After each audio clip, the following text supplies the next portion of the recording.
Namaskar. Yes. Welcome to today's Satyagraha session. Every day we discuss issues, the relevant issues that need your immediate attention, issues that impact you or that has the potential to impact you. Today being the National Panchayat Day, we want to take your attention towards the rural India. Initially, before the British rule, the villages were self-governed, the villages were self-reliant. The Britishers, they disturbed this system for their own selfish interest. After independence, our government realized that it is a wiser thing that a decentralized power takes place. So they want to give this power again back to the villages. They want to make villages self-reliant and self-governed. And to भाई साहब commemorate, English में ना बोलिए, हिंदी में बोलिए, मेरी भी समझ में आए। हाँ जी अनिल जी। तो मैं कह रहा था कि लाइक ब्रिटिशर के रूल से पहले भारत के जो गांव थे वो सेल्फ गवर्न थे, अपना किसान सेल्फ सफिशिएंट थे, अपना वो टेक केयर खुद कर सकते थे। पर ब्रिटिशर्स ने ये थोड़ा सिस्टम डिस्टर्ब कर दिया for their own selfish interest. स्वावलंबी स्वावलंबी थे, स्वावलंबी स्वावलंबी स्वावलंबी ओके स्वावलंब ओके इतना हिंदी तो नहीं आती। कोई बात नहीं।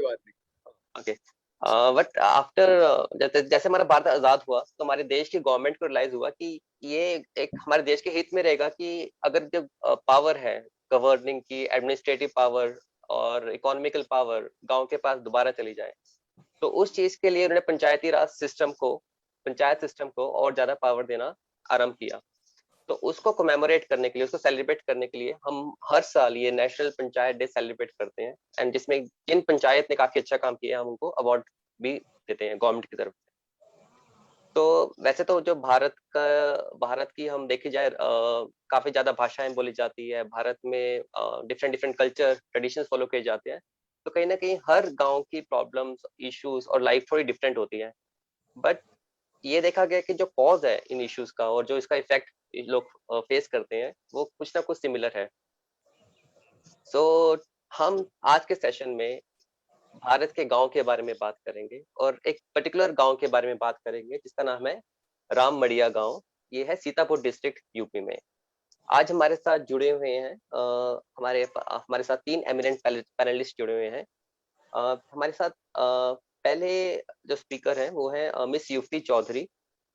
ये ग्राम सभा रामपुर मड़िया से अभी पंचायत इलेक्शन कंटेस्ट कर रही हैं। आपका स्वागत है युक्ति जी। दूसरे गेस्ट हमारे साथ है राकेश कुमार जी, जिन्होंने बहुत ही ज्यादा अच्छा काम किया है अपने ग्राम पंचायत में जो करप्शन हो रही है उसको उजागर करने के लिए राइट टू इंफॉर्मेशन एक्ट के राइट टू आरटीआई के तहत। एंड तीसरे गेस्ट है हमारे साथ चुनीलाल जी, जो कि कैंडिडेट है जिला पंचायत, जो कि लड़ रहे हैं, कंटेस्ट कर रहे हैं इलेक्शन फॉर द जिला पंचायत मेंबर सीट इन लखनऊ डिस्ट्रिक्ट। मैं आप सबका अभिवादन करता हूं और आप सबको थैंक्स बोलना चाहता हूं कि आपने टाइम निकाला हमारे साथ जुड़ने के लिए। Thank you. तो मैं स्टार्ट करना चाहूंगा युक्ति जी से। युक्ति जी, आप अपने बारे में थोड़ा बताइए कि अपने गांव के बारे में, अपनी लाइफ के बारे में। आप बचपन से यहाँ पे बड़ी हुई हैं एंड आपने डिसाइड किया कि यहाँ पे आप इलेक्शन लड़ेंगे इस गांव से पंचायत के। तो आप थोड़ा बताइए अपने बारे में और क्या क्या इश्यूज आप देखती हैं गांव के अंदर। सर मतलब मेरे गांव की स्थिति बहुत ज़्यादा खराब थी और मेरे बाबा पूर्व प्रधान रह चुके हैं। उन्होंने गांव के लिए मतलब अच्छे कार्य किए। गांव की स्थिति पहले बहुत ज़्यादा खराब थी, सड़कें और नालियां और मतलब मकान बहुत ज़्यादा ही यहाँ की स्थिति खराब थी। तो उन्होंने समाज के लिए मतलब अच्छे कार्य किए, तो वही भ्रष्टाचार को खत्म करने में उनका काफ़ी योगदान रहा है। उसी को सर मैं भी आगे ले जाना चाहती हूँ और भ्रष्टाचार को खत्म करना चाहती हूँ। Thank you Yukti ji. And आपने क्यों डिसाइड किया कि आप भी इलेक्शन लड़ेंगी, अपने पापा के राह पे चल के इलेक्शन लड़ेंगी आप? जी सर, हाँ सर, वही हमने बताया कि मतलब मेरे बाबा प्रधान थे जिन्होंने गांव के लिए काम किया है और मैं भी समाज की सेवा करना चाहती थी। सौभाग्य हमारे यहाँ की सीट एससी हो गई, तो एससी महिला हो गई, तो जिससे मुझे मौका मिला समाज की सेवा करने। थैंक यू युक्ति जी।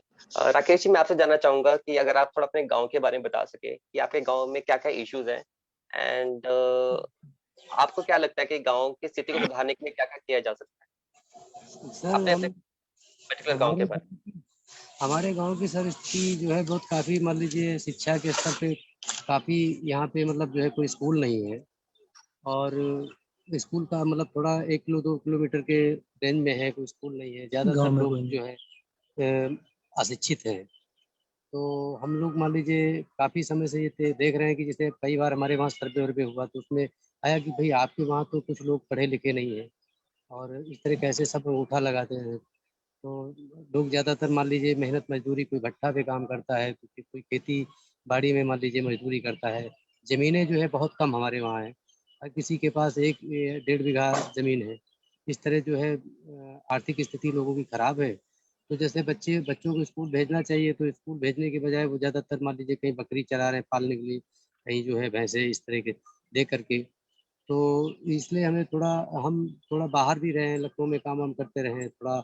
और दूसरी चीज़ ये है कि संदीप सर जी से हम लोग काफ़ी समय से जुड़े हुए हैं। तो कई मीटिंगों में गए तो हम लोगों के अंदर ये लगा कि जो है हम लोग भी कोई ऐसा कार्य करें जिससे कि हमारे समाज का कुछ हित हो। हमारे समाज की जो कुरीतियाँ हैं, जो बुराइयाँ हैं, वो दूर हों। तो इसलिए हमने जो है काफ़ी समय पहले हम लोगों ने एक हमारे वहाँ प्रधान हुए थे। तो हम लोगों ने उनको वोट-वोट देके उनको प्रधान बनाया। उसके बाद में उन्होंने क्या किया, इतना भ्रष्टाचार करना चालू कर दिया कि एक-एक आवास पे 20-20 हज़ार रुपए, 25-25 हज़ार रुपए, और कहीं मतलब यही दारू, शराब और ईंटें-पत्थर चलने लगे गाँव में। तो जातीय आधार पे काफ़ी मतलब हमारे गाँव की स्थिति और ज़्यादा खराब होने लगी। फिर हमने जो है आरटीआई के तहत जो है दस्तावेज़ सूचना के अधिकार में हमने जो दस्तावेज़ माँगे, तो काफ़ी समय बाद जो है संदीप सर जी की मेहरबानियों की वजह से हमें दस्तावेज़ मिले। फिर हम लोग जो है जाकर के कार्रवाई कराई। तो उसमें पहले जो है गलत दस्तावेज मिले। जो दस्तावेज़ में उसमें काफ़ी जो है गड़बड़ी पाई गई। फिर हम लोगों ने खुली मीटिंग की। खुली मीटिंग में गाँव वालों से हमने मतलब पूछा गया कि भाई आपने काम किया है कि नहीं किया है? तो उस मास्टर रोल में काम नहीं किए हैं। प्रधान के ही घर के 13 17-17 लोगों के जॉब कार्ड बने हुए थे। तो हमने कहा कि भाई हम कार्रवाई की तो डीएम साहब से भी मिले, तो डीएम साहब ने, पंकज जी ने तो सीधे कह दिया कि भाई काम तो कोई भी कर सकता है। तो हमने कहा सर काम कर सकता है, अगर कहीं प्रधान अगर गरीब है तो क्या काम नहीं कर सकता? हमने कहा सर बिल्कुल कर सकता है। लेकिन आज़ादी के बाद आज तक तो उनके परिवार के किसी भी सदस्य ने बाहर मज़दूरी नहीं की, और प्रधान होने के तुरंत बाद ही वो गरीब हो गए। तो उन्होंने ख़ैर मेरी बात तो नहीं सुनी कि ठीक है हम देख लेंगे। फिर हम मान लीजिए संदीप सर जी से मिले तो उसमें कार्रवाई हुई, और जो हमने प्रार्थना पत्र दिया था उसमें जो है जो रिपोर्ट आई, तो उस रिपोर्ट में आया कि शिकायतकर्ता की शिकायत जो है 100% सत्य पाई गई। उसमें 3,63,877 रुपए का उन्हें प्रधान और ग्राम पंचायत अधिकारी को दोषी पाया गया, जिसमें आज तक अभी मतलब जो है उनकी रिकवरी नहीं हुई है। और कई आवास ऐसे हैं कि मतलब जो है फैमिली आईडी हमारी है और आवास दूसरे को मिल रहे हैं। तो इसी चीज़ को देख के कि हम लोग मान लीजिए परिश्रम कर रहे हैं, लेकिन हमने सोचा कि भाई हम भी अब की बार प्रधानी का चुनाव लड़ेंगे, क्योंकि हम इस तरह तो कुछ कर नहीं पा रहे हैं, क्योंकि अधिकारी जो है ज़्यादातर भ्रष्टाचार फैला हुआ है। और जब यहाँ पे मान लीजिए वसूली बंद नहीं हो रही, जो प्रार्थना पत्र दो कोई सुन नहीं रहा, तो हम लोगों ने सोचा कि भाई क्यों ना ऐसा है कि गाँव वालों ने कहा कि जब आप इस तरह समाज की सेवा कर रहे हैं, लोगों के लिए संघर्ष कर रहे हैं, तो आप ही क्यों नहीं लड़ जाते प्रधानी का चुनाव। तो पहले तो हमने मना भी किया, और संदीप भैया ने जी ने भी कहा, तो हमने कहा कि नहीं सर हम चुनाव नहीं लड़ना चाहते हैं। तो फिर उन्होंने कहा कि नहीं लड़िए।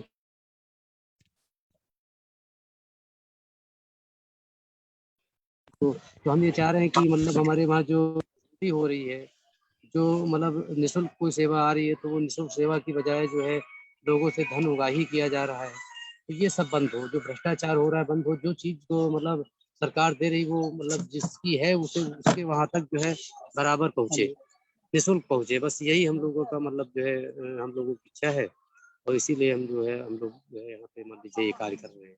और अभी अगर हमें मौका मान लीजिए समाज ने दिया और पब्लिक ने हमें वोट कर दिए, तो हम संदीप सर जी के स्तर से जो है सरकार से मांग भी करेंगे कि हमारे वहाँ एक स्कूल भी बनाया जाए, जिससे कि हमारे वहाँ शिक्षा का स्तर जो है कुछ सुधरे, और जो विकास कार्य है वो सही सलामत मान लो हो चुके। कागज की बजाय जो जमीन पे हो तो वो ज़्यादा ठीक है।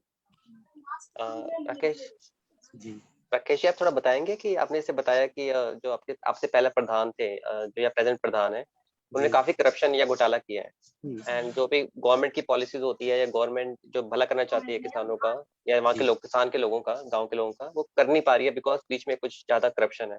जी। तो आप थोड़ा हमें, जो हमारे व्यूअर्स हमको समझाएंगे कि एक जो प्रधान होता है वो कैसे, क्या पावर होती है उसके पास एंड वो कैसे हेल्प करता है गाँव को।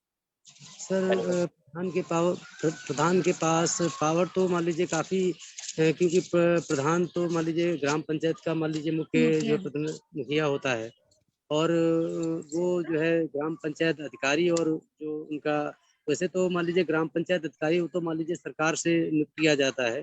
तो प्रधान को तो काफ़ी पावर होते हैं, अगर वो चाहे तो मतलब बगैर ग्राम पंचायत अधिकारी जो है वो वहाँ बुला करके समाज में मान लीजिए गांव की जो है कुरीतियों के खिलाफ मान लीजिए कर सकता है। लेकिन बात ये होती सर कि वो प्रधान और सेक्रेटरी वो दोनों लोगों के ज्वाइंट खाते होते हैं।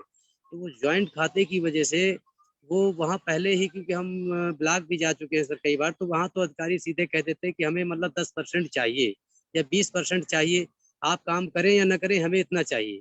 तो उस हिसाब से अगर ना भी कोई भ्रष्टाचार करना चाहे तो कुछ तो ये समस्याएं हैं कि उसकी वजह से, क्योंकि वहाँ ब्लॉक पे बगैर पैसे दिए तो कोई काम नहीं होता है, तो उसकी वजह से। और जो डायरेक्ट मान लीजिए सरकार ये कह रही है कि मतलब हम तो कैसे प्रधान पैसा ले लेता है, क्योंकि डायरेक्ट तो हम प्रधान के खाते में पैसा भेज रहे हैं। लेकिन सर ऐसा कुछ नहीं है, ये मतलब ये हमारे वहाँ की सर समस्या नहीं है, ये पूरे भारत की समस्या। आप कहीं भी जा करके देख लीजिए, हमारे वहाँ हमारे पास तमाम ऐसे लोग हैं जिनसे मतलब समझ लीजिए आधा आधा करीब 1,20,000 रुपए का आवास आता है, 60,000 रुपए तक लिए गए हैं एक एक से। 19,500 रुपए तो मान लीजिए जो लेबरी का आता है, जो मनरेगा से निकाला जाता है, मकान मकान में मरम्मत के लिए जो लेबरी का, वो तो प्रधान आज तक हमारे वहाँ जितने भी आवास बने किसी को भी एक पैसा नहीं मिला। वो सारा पैसा जो प्रधान दूसरे लोगों के खाते में डाल करके और वो निकाल लेता है। तो ये व्यवस्था है। और अगर आप जाएंगे तो कहाँ जाएंगे, क्योंकि हम तो पिछली बार कार्रवाई, पुराना जो प्रधान है उसके खिलाफ हमने कार्रवाई करके देख लिया है कि वो लोग इतना दौड़ाते हैं जो अधिकारी, क्योंकि वो सब मिले हुए हैं, वो इतना दौड़ाते हैं कि भाई हम लोग तो गरीब आदमी हैं, काम मेहनत मजदूरी करके अपने मान लीजिए बाल बच्चों का पेट पालते हैं। अब हम पैसा कहाँ से लाएंगे जो मान लीजिए रोज सीतापुर दौड़ेंगे और मछरेटा जाएंगे, मिस्त्री जाएंगे। तो वो इतना दौड़ाते रहते हैं कि यार ठीक है कल आइए, कल मिलेंगे सर। तो इसलिए कि आदमी थक करके वो बैठ जाता है, कुछ नहीं कर पाता है। वो एप्लीकेशन आप देते रहिए, कोई सुनवाई नहीं होती है, उल्टे कहीं ना कहीं आपको बुला करके डांटा फटकारा जाता है कि ऐसा है, आपको अपने परिवार से मोहब्बत नहीं है, कल कुछ हो जाएगा तो आपके परिवार का क्या होगा। ये सब समस्याएं हैं। तो मतलब सरकार वो पैसे वहाँ पे, जैसे अब बैंक में पैसे निकाले गए, वहीं पे उनका मतलब प्रधान का जो कोई प्रतिनिधि होता है वो वहाँ खड़ा होता है, जैसे ही वहाँ पैसे निकाले गए वैसे ही वो वहाँ से उससे पैसे ले लेता है। जो पैसा वहाँ से निकाला गया आवास का, वो पहले ये कहता है कि भाई हमें इतना पैसा, तो सारा पैसा ले लेता है। उसके बाद में वो 10,000 या 15,000 लेकर के ले लेता है। उसके बाद वो कहता है कि जाइए ठीक, अपना ईटा और मोरंग जो भी लेना ली। तो इस तरह करके जितनी भी किस्तें निकलती रहती हैं उनमें बराबर पैसा लेता रहता है। और कई बार हमने शिकायतें, ऐसा भी नहीं कि हमने सरकार को अवगत नहीं कर, सरकार को हमने अवगत कराया, लेकिन यहाँ कोई सुनने वाला नहीं, सरकार भी सुनती नहीं है। जो भी समस्या है हमारे वहाँ, ना जाने कितने ऐसे लोग हैं जिन लोगों के मतलब माँ बाप को एक्सपायर हुए कम से कम 10 साल हो गए, लेकिन आज भी उनकी प्रॉपर्टी जो है उनके बच्चों के नाम नहीं आई। जब हमने 1076 पे कॉल किया, कॉल करने के बाद हमने जो हमारे वहाँ जो है एसडीएम साहब हैं उनसे भी हम मिले। कई बार हम लोगों ने मान लीजिए प्रार्थना पत्र दी, लेकिन वो बस यही है कि हाँ हाँ ठीक है हम देख लेंगे, लेकिन कुछ नहीं होता सर यहाँ। क्योंकि वो जानते हैं ये लोग कहीं जाने वाले वाले हैं नहीं, और ये को क्या कर पाएंगे, एक दो बार आएंगे फिर किराया नहीं होगा इन लोगों की जेब में। और उधर से मान लीजिए जो आदमी गलत करता है वो पैसा देता रहता है, पैसे के आधार पे हम लोगों की जो आवाज है वो दबाई जाती है। ये समस्या है सर। और जो राकेश यहाँ पे जो भी काम होते हैं, जैसे मानक होता है गवर्नमेंट का कि जैसे मान लीजिए क्या का मसाला लगे, तो मानक का कोई मतलब नहीं, सब जितना है वो कड़ा पीला। अभी हमारे वहाँ एक शौचालय बना जिसका 9 लाख रुपए आया है, लेकिन 9 लाख की बजाय वो उसमें 1.5 लाख रुपया भी नहीं लगा है। और उसको मतलब सरकार के जो जेई वगैरह है वो पास कर देते हैं, उनका पैसा निकल जाए। हमारे वहाँ नहर है, आप पूरे भारत में देखिए हर जगह नहर की खुदाई हुई है। हम लोग इतने बड़े, करीब 45 साल की सर हमारी उम्र हो गई, लेकिन आज तक जब हम छोटे थे तब पानी आता था, आज तक उस नहर में पानी नहीं आया। और खुदाई हो चुकी, पैसा निकल चुका है, बस पैसा निकालने के लिए सिर्फ एक बार पानी छोड़ा गया, उसके बाद आज तक हमारे वहाँ नहर में पानी नहीं है। ये समस्याएं हैं। ठीक है। राकेश जी, आपके जो गवर्नमेंट की स्कीम्स आती है, बेनिफिट्स आते हैं, वो जो जी आपके गांव का प्रधान होता है उसके अकाउंट में डायरेक्ट आते हैं, राइट? जी। तो प्रधान और जो ग्राम पंचायत अधिकारी होता है उन लोगों का पीडी। एक ग्राम पंचायत का खाता होता है बैंक में, वो ग्राम पंचायत के नाम होता है। तो उस खाते में ज्वाइंट खाता होता है ग्राम पंचायत अधिकारी का और इनका, ठीक है। वो लोग जो भी हैं वो बराबर के उसमें हिस्सेदार होते हैं, उनका परसेंट होता है। पता लगा जैसे डेढ़ जो एमबी बनती है उस एमबी के आधार पर काम नहीं होता है। वो अपना मान लीजिए 10 आदमी लगाए, उसके बाद दिखा दिए 150 आदमी दिखाने के बाद वो 150 का पैसा वो लोग उस एमबी के आधार पे निकाल लेते हैं और 500 रुपए किसी को 200 रुपए देते हैं, ठीक है। बाकी सारा पैसा वो प्रधान और सेक्रेटरी जो है वो गमन करते हैं। ठीक है, मतलब जो बीडीओ, हम जिसको बीडीओ बोलते हैं, ब्लॉक डेवलपमेंट जी ऑफिसर, जी जी। उसका और तो अलग होता है, वो मतलब मुख्य विकास अधिकारी होता है। एक ग्राम विकास अधिकारी होता है छोटा, छोटे स्तर पे सेक्रेटरी जिसको कहते हैं। वो पंचायत सचिव, जिसको पंचायत सचिव कहा जाता है, वो उसका और उसका खाता जो है ज्वाइंट होता है। ठीक है, ये तो चीज मतलब जो गांव के लोगों को बेनिफिट मिलना चाहिए, वो कुछ धांधली करके वो सारा बेनिफिट अपने पास रख लेते हैं, जी उनको जी सर, गांव के लोगों को कुछ नहीं मिलता। जी कुछ एंड नहीं मिलता। गांव के लोग जब कंप्लेंट करने जाते हैं आगे जिला परिषद के ऑफिस या बीडीओ ऑफिस, हमारे तो वहाँ उनको सर हमारे वहाँ सर ऐसा ऐसा है कि एक फैमिली आईडी होती है, जिस फैमिली आईडी के आधार पर आवास मिलता है। एक फैमिली आईडी पे सरकार कहती है कि एक ही बार एक आदमी को सरकार से एक ही बार उसको लाभ मिलेगा, लेकिन ऐसा नहीं है। यहाँ पे अगर आप हमें पता लग जिसकी फैमिली आईडी है, अगर दूसरा आदमी उसको जो है 20,000 की 30,000 रुपए दे रहा है, तो उसका नाम काट करके दूसरे को एक एक फैमिली आईडी पे 4 आवास बने हुए जिनके पक्के मकान हैं, और जो पन्नी और छप्पर के नीचे रह रहे हैं वो आज भी वैसे ही रह रहे हैं, उनको कोई लाभ नहीं मिल रहा। तो ये परिस्थिति है हमारे वहाँ की। कभी अगर मौका मिले तो आप हमारे वहाँ का सर्वे करके देखिए कि कितनी भी कुरीतियां हैं। कम से कम 45 से 50 शौचालय ऐसे हैं जो एक पेंट का डिब्बा और ब्रुश साथ में रखते हैं। उसके बाद पता लगा एक शौचालय बना हुआ है, फिर उसके बाद हमारे नाम से हमको खड़ा कर दिया, हमारी फोटो ले लिया, उसके बाद हमें हटा दिया, उसको फिर पेंट कर दिया, दूसरे का नाम लिख दिया, ठीक है, उसको खड़ा करके उसको फोटो, इस तरह करके जो है यहाँ सारा पैसा गमन हुआ हमारे में।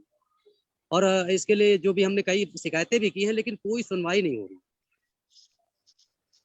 ठीक है। राकेश जी, मुझे बताइए, जैसे हम गांव की बात करते हैं, हम हमें लगता है कि काफी रिजिड समाज होता है वहाँ का, रूढ़िवादी समाज होता है, और वो कास्टिज्म में काफी भेदभाव किया जाता है वहाँ पे। तो आपके गांव में भी कुछ ऐसा है कि ब्राह्मण समाज का दलित के प्रति थोड़ा रिजिड व्यवहार, ऐसा कुछ?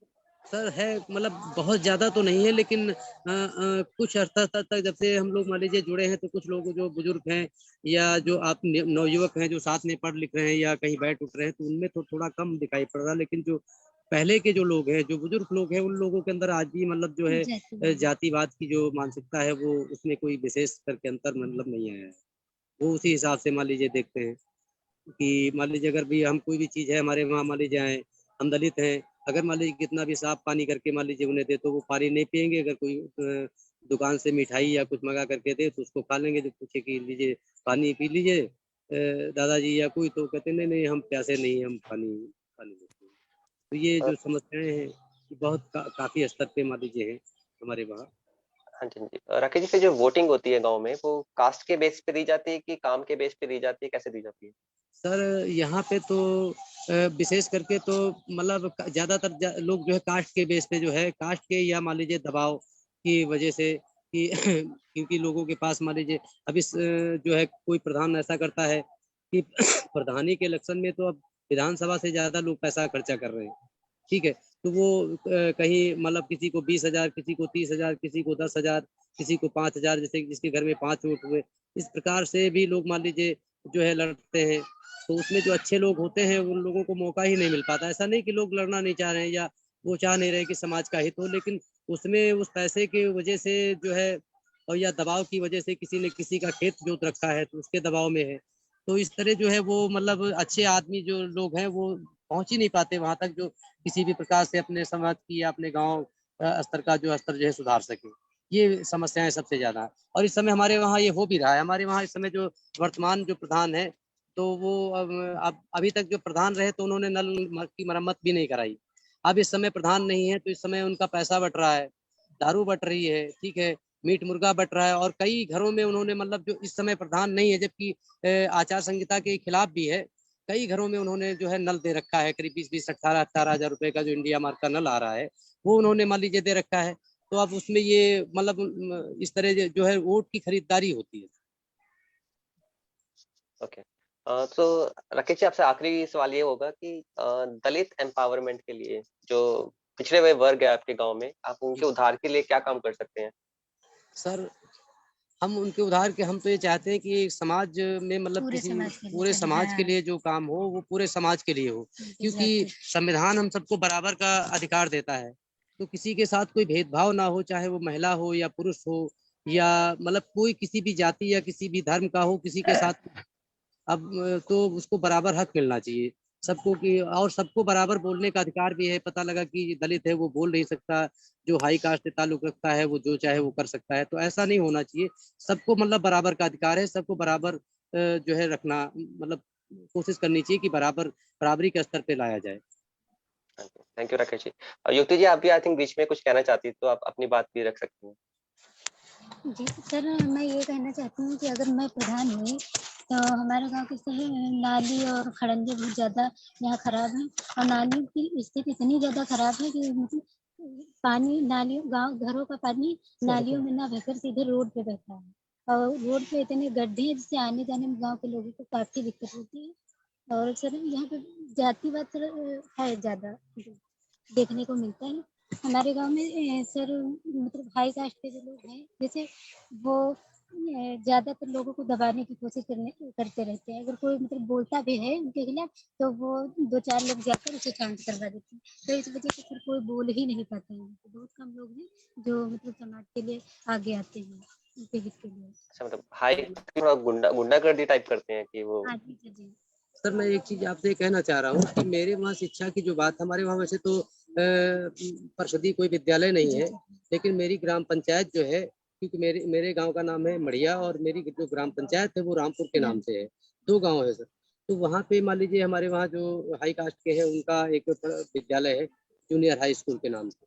तो उसने मतलब उस स्कूल की परिस्थिति ये है कि वहाँ पे 80 से 90,000, 50 से 55,000, 60,000 रुपए वेतन मिलता है।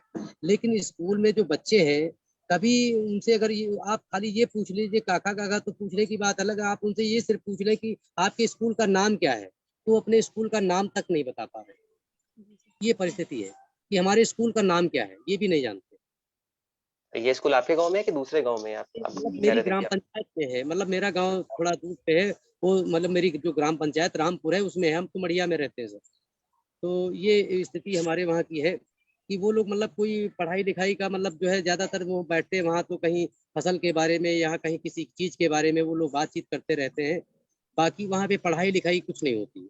और ज्यादातर मान लीजिए वो प्रेशर भी नहीं डालते हैं, जैसे मतलब गार्जियन की तो जिम्मेदारी है, लेकिन स्कूल की भी कुछ जिम्मेदारी है कि अगर मान लीजिए बच्चे नहीं आ रहे हैं तो उनके माँ बाप को भाई कहा जाए, उन्हें बुलाया जाए कि आपके बच्चे क्यों नहीं आ रहे हैं। तो हाँ जी। वो जाति आधार की वजह से उन लोगों का कहना है कि भाई नाम लिखा है आपके बच्चे को, स्कॉलर तो मिल रहा है ना, तो कहते हैं हाँ भैया। तो कहते ठीक है आप स्कॉलर लीजिए, आपका बच्चा आए या ना आए कोई बात नहीं, बकरी चढ़ाइए और हम स्कॉलर तो देते हैं ना आपको समय पे। तो इस तरह जो करके हमारे वहाँ की ज्यादातर व्यवस्था है, दोनों गांव की क्या इस पूरे क्षेत्र में भी यही व्यवस्था चल रही है। हाँ जी, स्कॉलर स्कॉलर क्या होता है ये?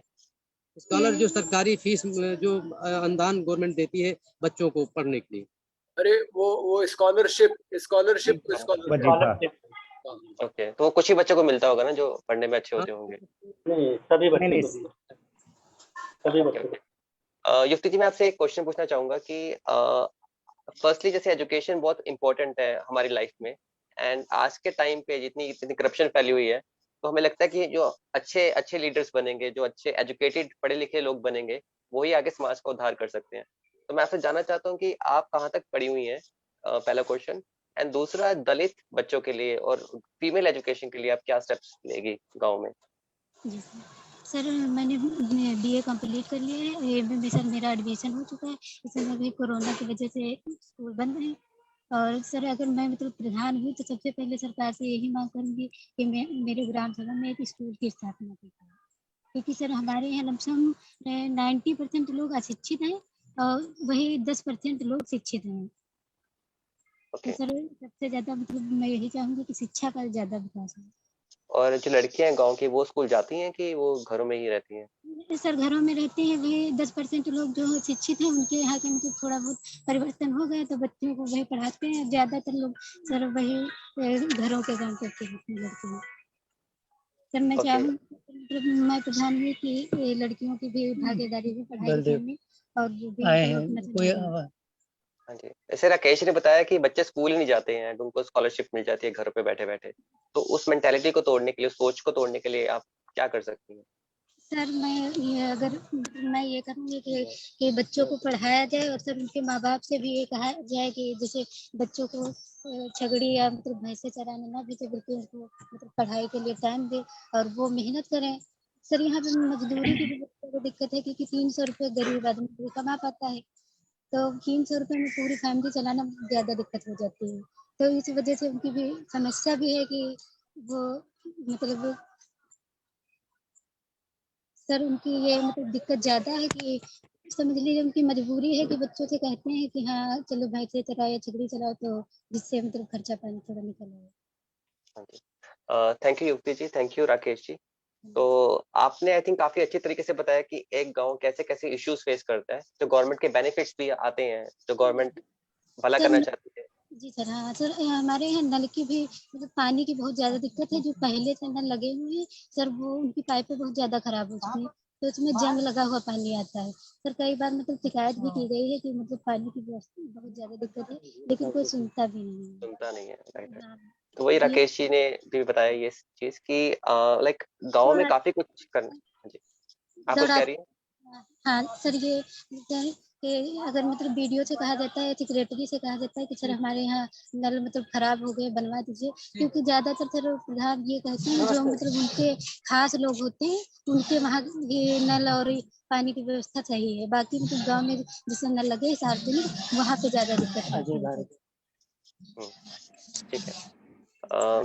Thank you Rakesh ji, thank you Yukti ji. आपने आई थिंक काफी अच्छे तरह से एक्सप्लेन किया कि गांव के इश्यूज क्या क्या हम फेस करते हैं।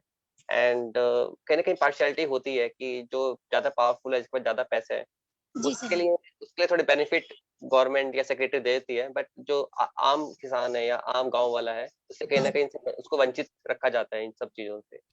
एंड करप्शन काफी इन्वॉल्व है प्रधान के लेवल पे, सेक्रेटरी लेवल पे, वीडियो लेवल पे, जिस करके जो बेनिफिट्स है वो आप लोगों को तक नहीं पहुंच पाते हैं। अब मैं चुनीलाल जी पे आना चाहूंगा।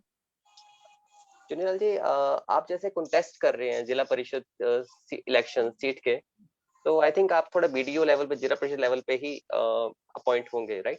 तो आपको क्या लगता है कि जो इश्यूज इन्होंने बताए हैं राकेश जी ने, युक्ति जी ने, कैसे इनको रिजॉल्व किया जा सकता है, कि कैसे जो करप्शन हो रही है सेक्रेटरी लेवल पे, वीडियो लेवल पे, उसको स्टॉप किया जा सकता सभी को नमस्ते। मेरा नाम चुन्नीलाल है। मैं ग्राम अमृतखेड़ा, ग्राम पंचायत उमरावल, ब्लॉक माल, जिला लखनऊ, उत्तर प्रदेश का रहने वाला हूं। काफ़ी गरीबी पृष्ठभूमि से आता हूं और डॉक्टर संदीप पांडे जी के संपर्क में आने से जो हमें जागरूकता मिली, मैं चाहता हूं कि वही जागरूकता हम आम जन को बताएं। राकेश जी ने जो बताया कि सेक्रेटरी और प्रधान जो घोटाला करते हैं, तो हम एक चीज मानते हैं और यही मुहिम लेकर के हम इस इलेक्शन में उतरे हैं कि जब तक जनता जागरूक नहीं होगी तब तक हम करप्शन को रोक नहीं पाएंगे। जनता से जब भी आप सवाल करेंगे कि कानूनी के लिए ग्राम प्रधान या सेक्रेटरी आपसे 20,000 रुपये लेता है, वो कहते हैं कि 1,20,000 रुपया सरकार हमको देती है, अगर उसमें से प्रधान 20,000 ले लेता है तो हमारे बाप का क्या जाता है। जो हमारा मानना है कि अगर जनता को ये मालूम हो जाए कि ये 1,20,000 रुपया ये प्रधान का नहीं है, ये सरकार का पैसा नहीं है, ये जनता का पैसा है जो वो टैक्स के रूप में सरकार को देती है। जिस दिन ये जागरूकता फैल गई उस दिन कोई भी करप्शन नहीं रह पाएगा। हम जब भी इलेक्शन का मन बनाए, पहले मैंने सोचा कि हम प्रधान का इलेक्शन लड़ें, लेकिन उसमें बड़ी समस्याएं थी कि ब्राह्मण वर्ग और ठाकुर वर्ग आम जनता पर हावी था। ज़्यादातर जनता हमारी अशिक्षित है, जागरूकता की बहुत कमी है, जिसके कारण वो किसी न किसी के दबाव में आकर और उसका पक्ष रखते हैं। जब हम गांव गए, लोगों से बात किया, तो हमारे खुद भाइयों ने ये बात कही कि भैया हम लोग 2 वर्गों में बढ़ चुके हैं। हमारा गांव अमृतखेड़ा जो है वो पूरा एससी का है, उसमें और कोई बिरादरी नहीं है, केवल पासी बिरादरी है। ग्रामीण इलाका है, खेती बहुत कम है, रोजगार की कमी है और शिक्षा की कमी है। उन्होंने कहा कि हम 2 वर्गों में बढ़ चुके हैं, अगर आप इलेक्शन लड़ेंगे तो आपसे विवाद हो जाएगा, और हम लोग, आप तो लखनऊ चले जाएंगे, लेकिन बाद में हमारे ऊपर प्रॉब्लम आ सकती है, मारपीट हो सकती है। तो गांव के लोग भी ये चाहते हैं कि हम ऐसे संवर को, ऐसे व्यक्ति को सपोर्ट करें जो कम से कम हमारा थाने में सुनवाई कर सके और किसी न किसी तरीके से हमको लाभ दे सके, चाहे हम पात्र हों या अपात्र हों। तो फिर हमने प्रधानी का मन छोड़ दिया, संदीप पांडे जी को भी बताया कि हम प्रधानी नहीं लड़ेंगे। उसके बाद होली का वक्त था, होली में मैं गांव गया अपने, लोगों के साथ चर्चा होने लगी। तो लोग कहने लगे, भैया कि आप जो समझा रहे हैं कि करप्शन कैसे रुकेगा, उसके लिए जरूरी है कि एक व्यक्ति जो है इस चुनाव में सरकार में अपना होना चाहिए। उन गांव वालों के कहने पर, चूंकि हमारे पास पैसा था नहीं, मैंने उनसे कहा कि भाई हमारे पास पैसा नहीं है, अगर आपकी इच्छा है कि कोई पढ़ा लिखा व्यक्ति आना चाहिए तो अगर आप सपोर्ट करेंगे तो हम इसमें लड़ेंगे। जिला पंचायत में लोगों ने हमारा सपोर्ट किया, हमारे गांव के लोगों ने। जहां तक राकेश जी ने जो कहा कि प्रधान इस समय जनता जो है प्रधान को सपोर्ट कर रही है, उस प्रधान को वोट इस उसके काम के विकास पर नहीं दे रही है। जो काम उसने किया, वर्तमान प्रधान या पूर्व प्रधान या जो नया कैंडिडेट है, उसके विकास को लेकर जनता नहीं दे रही। जनता ये सोच रही है कि ये आदमी थोड़ा पावरफुल है कि नहीं, थाने में हमारी बात हो सकती है कि नहीं, इस पर ज्यादा जनता जोर दे रही है। और दूसरा है कि जो खाने पीने वाली सामग्री है, शराब से लेकर अन्य चीजें, तो जनता सोच रही है कि ये हमको अभी खिला पिला रहा है, ये मजबूत आदमी है, इसके पास पैसा है, अगर हम इसको सपोर्ट करेंगे तो आगे भी हमारा कुछ लाभ करेगा। ये सोचकर जनता उसको सपोर्ट कर रही। मैं जिला पंचायत में लड़ा और 19 अप्रैल को हमारा इलेक्शन हो गया। 17 ग्राम पंचायतें हमारे वार्ड नंबर 7 में आती हैं और 110 गांव आते हैं। 110 में कम से कम 12,000 परिवार निवास करते हैं। 17 ग्राम पंचायत में मैं गया तो लोगों को हमने देखा कि लोग किसी न किसी पार्टी से जुड़े हुए थे, चाहे वो सपा थी, बसपा थी या भाजपा थी। हमारे इलाके में अभी तक ज्यादातर दो ही पावरफुल हैं, वो है सपा और भाजपा। भाजपा के सांसद हैं, विधायक भी हैं हमारे वहाँ के। तो जनता ज्यादातर उनके पक्ष में थी। लेकिन जब हम गए, लोगों से मिले, लोगों ने कहा भैया बड़ा लेट कर दिया, अगर पहले आते तो ये संभव था कि आप चुनाव जीत जाते। लेकिन खैर अभी कुछ नहीं बिगड़ा है, हम लोग पार्टी की तरफ नहीं जाते हैं, लेकिन ये हमारी मजबूरी है कि हम किसी न किसी को पकड़ते हैं। हम जानते हैं कि अगर हम मजबूत आदमी को नहीं पकड़ेंगे, कल को हमारी सुनवाई नहीं होगी। हमारे ऊपर गलत आरोप लगाकर पुलिस हमें प्रताड़ित करती है। लेकिन आप आए हैं तो हम समर्थन करेंगे। तो यकीन मानिए कि हमारे साथ में 10-15 लोग जितने भी टहलते थे, वो अपने घर से खाना खा करके, केवल हमारा वाहन लगता था पेट्रोल का, उनका वाहन खुद का था, हमारा पेट्रोल का लगता था, अपने आप प्रचार किए, पूरा पेपर पंपलेट चिपकाए।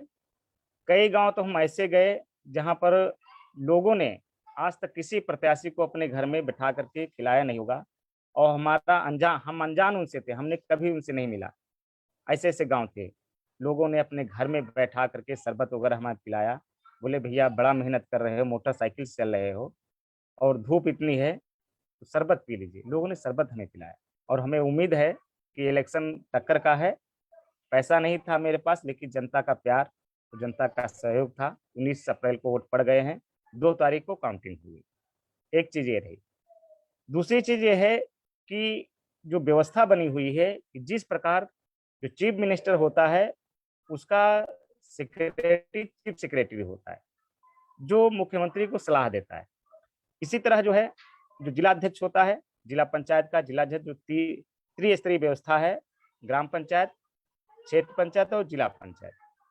जिले पंचायत का जो होता है, उसका जिला पंचायत राज सेक्रेटरी होता है। क्षेत्र पंचायत का जो सेक्रेटरी होता है, उसमें मुखिया ब्लॉक प्रमुख होता है और उसका सेक्रेटरी बीडीओ होता है, ब्लॉक डेवलपमेंट ऑफिसर। ग्राम पंचायत का मुखिया ग्राम प्रधान होता है, उसको सरपंच कहते हैं, और उसका सेक्रेटरी होता है ग्राम पंचायत अधिकारी।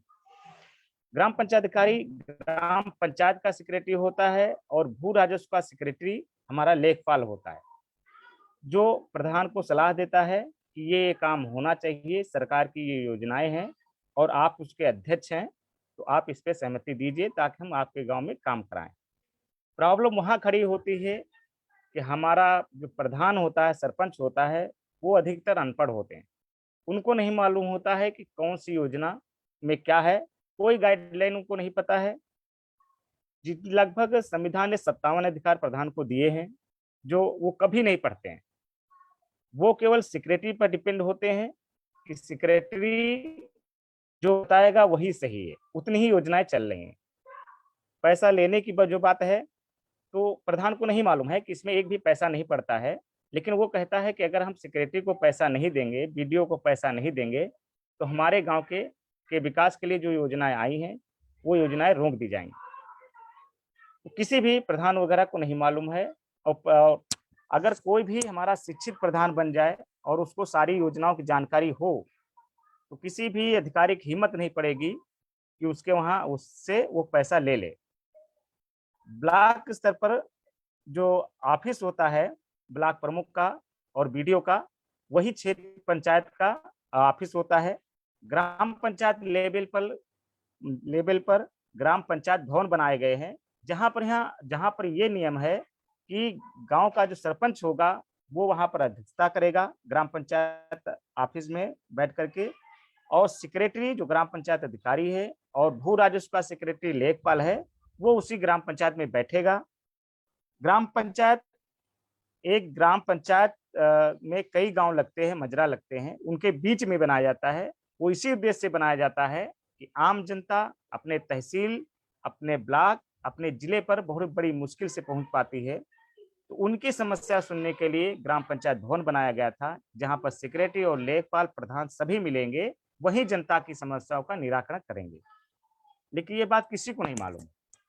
तो हम केवल यही सोच के लड़े हैं कि हम जनता को कुछ देंगे नहीं, मात्र जनता के जो अधिकार हैं उनको हम बताएंगे जनता तक कि आपके ये अधिकार हैं, ये योजनाएं हैं, आप अपनी योजनाओं का लाभ आप स्वयं ले सकते हैं।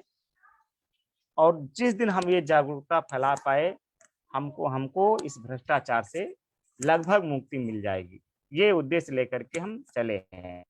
उन्होंने मुझसे सवाल भी किया कि आप निर्दलीय हैं कि किसी पार्टी से हैं। हमने कहा भैया मैं किसी पार्टी से नहीं हूँ, मेरी पार्टी और सब कुछ आप ही हैं। मैं निर्दलीय हूँ, कोई पार्टी हमारा समर्थन नहीं कर रही है। काफी लोगों पार्टी ने कहा कि आप हमसे टिकट ले लीजिए, तो हमने कहा नहीं, हम जनता के बीच के हैं और जनता के बीच हम निर्दलीय लड़ेंगे, अकेले लड़ेंगे, हम भी देखेंगे जनता क्या चाहती है।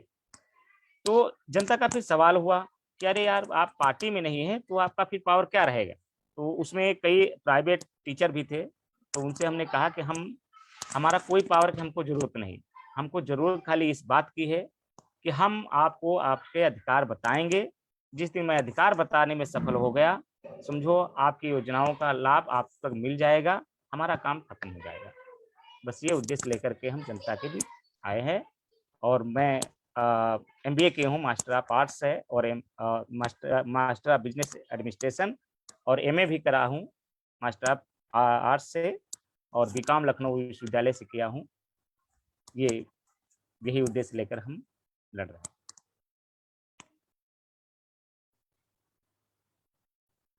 अंकित जी आवाज नहीं आ रही?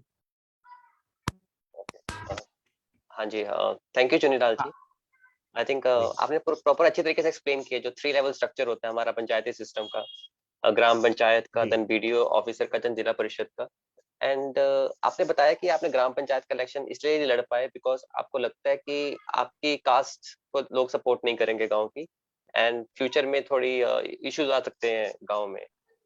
तो इससे आई थिंक कहीं ना कहीं गांव को ही नुकसान होगा कि एक अच्छा कैंडिडेट जो जुझारू कैंडिडेट है, जो गांव के इश्यू सामने रख सकता है, वो कहीं ना कहीं पीछे हट रहा है क्योंकि उसको लोग सपोर्ट नहीं करेंगे। तो आपको क्या लगता है कि इस जो इशू है, कास्टिज्म का इशू है, उसको कैसे हम सॉल्व कर सकते हैं गांव के लेवल पे? नहीं, यहाँ कास्टिज्म नहीं, यहाँ जो सबसे बड़ा इशू है वो पावर का है।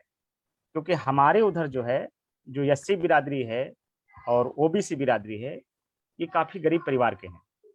ज्यादातर जमीनें या तो जनरल ठाकुर साहब के पास में है या पंडित जी के पास है, तो उन्हीं के वहाँ परिवार जिए हैं। समझो हमारे पूर्वज जो है उन्हीं के वहाँ काम करके जिए हैं। तो उनका पावर थाने से लगाकर, ज्यादातर लोग थाने पर ज्यादा दिखाते हैं कि पुलिस प्रताड़ित करती है, तो इनका पावर पहले से रहा है। अब आपको बता दें कि हमारे वहाँ जो वर्तमान प्रधान हैं वो हैं ओबीसी से, मौर्य जी। पहले उनके भाई लड़े, तो वो भाई उनके वहाँ गोबर उठाने का काम करते थे ठाकुर साहब के वहाँ, तो सीट ओबीसी के आई, उनको उन्होंने लड़ा दिया। ठीक है, प्रधानी उन्होंने अपना किया, मोहर उनकी, दस्तखत ठाकुर साहब के। मौर्य जी का कुछ नहीं, मौर्य जी को 10,000 रुपया महीने मिलता था। मौर्य जी किसी प्रकार 5 साल निपटाए, उसके बाद उन्होंने कहा अब की हम प्रधानी नहीं लड़ेंगे, मुझे गुलामी नहीं करना।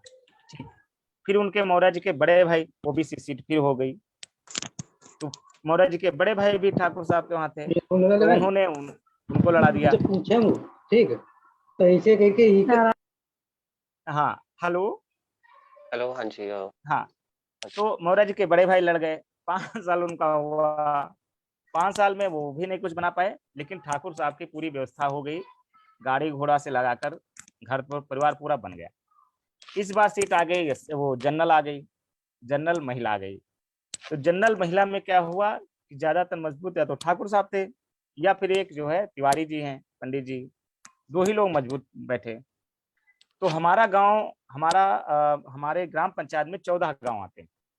14 गांव में शिक्षा की कमी के कारण, बेरोजगारी के कारण लोगों ने कहा हम तो इलेक्शन लड़ नहीं पाएंगे, तो इससे बढ़िया है कि ठाकुर साहब के बार कुछ बट गए और कुछ लोग पंडित जी की तरफ बट गए। हम जब गए तो उनको लगा कि यार अगर ये आ जाएगा तो ये है कि इनके पैसे के आगे जीत तो नहीं सकता है, लेकिन विवाद जरूर हो जाएगा, क्योंकि दोनों लोग, जो ठाकुर साहब या पंडित जी, जब जब किसी कोई प्रॉब्लम हुई है तो हम इनसे विरोध किए हैं, तो उनको लगा कि नहीं ये विरोध खड़ा कर देगा, और हम लोग जो कल को अगर ये जीत नहीं पाए चुनीलाल, तो कल को हमारा विरोध हो जाएगा, तो हम जो भी लाभ पा रहे हैं वो भी लाभ नहीं मिलेगा, और कल ये ठाकुर साहब हमको पुलिस से प्रताड़ित करवाएंगे। ये सोच करके उन्होंने कहा कि भैया अगर आपको आना था तो आप 6 महीना 1 साल पहले आते, ताकि हम लोग खुलकर आपकी तरफ सपोर्ट कर सकते।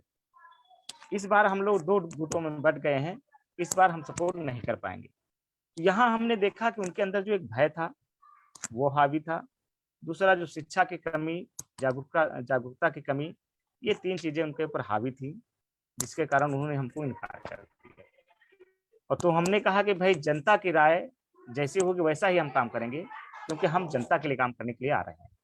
तो फिर मुझे प्रधानी से इनकार करना पड़ा। थैंक यू चुनलाल जी। वैसे ये सुनना काफी शॉकिंग सा है कि लाइक एक जो प्रधान बनता है ग्राम का, वो एक मोहरा होता है, लाइक असली जो फेस होता है वो पीछे बैठा होता है, उसके साथ मतलब ठाकुर जो होते हैं, जी डिपेंडिंग ऑन द सीट, कौन सी सीट निकल रही है उसके जी हिसाब से ही होता है। एंड ये चीज मैंने भी ऑब्जर्व करी है कि हम भी एक प्रोजेक्ट कर रहे थे बिहार में, तो वहाँ पे ना हम ग्राम पंचायत से बात करने गए थे, सरपंच से बात करने गए थे, तो वो महिला सरपंच थी वहाँ पे। बट हम जब महिला सरपंच से बात करने गए तो उन्होंने कहा हमारे ससुर जी से बात करिए, हम नहीं देखते हैं, या हमारे जी पति जी से बात करिए, हम नहीं देखते हैं। तो आई थिंक ये कहीं ना कहीं जो गवर्नमेंट चाहती है कि सबका उद्धार हो, तभी उन्होंने सीट्स रिजर्व करी होती है कि ओबीसी से बने या कभी महिला बने, बिकॉज जी डिफरेंट थॉट प्रोसेस आए उस चीज के अंदर, डिफरेंट सोच लेके आए, और डिफरेंट एंगल से, सभी एंगल से वो उसका उद्धार कर सके। हम आई थिंक हमारा थॉट प्रोसेस काफी लिमिटेड होता है, इसलिए ही डिफरेंट डिफरेंट कैटेगरीज से रिजर्वेशन आती है, ताकि सभी का उद्धार हो सके। तो आपको क्या लगता है कि जैसे फेस किसी और का और सोच किसी और की, इस चीज को कैसे रोका जा सकता है इलेक्शंस में? इस बार जैसे हम जिला पंचायत लड़ गए, ठीक है, सपा कैंडिडेट, भाजपा कैंडिडेट, तो हमारे गांव के लोग ही लगे हुए थे उनके साथ में।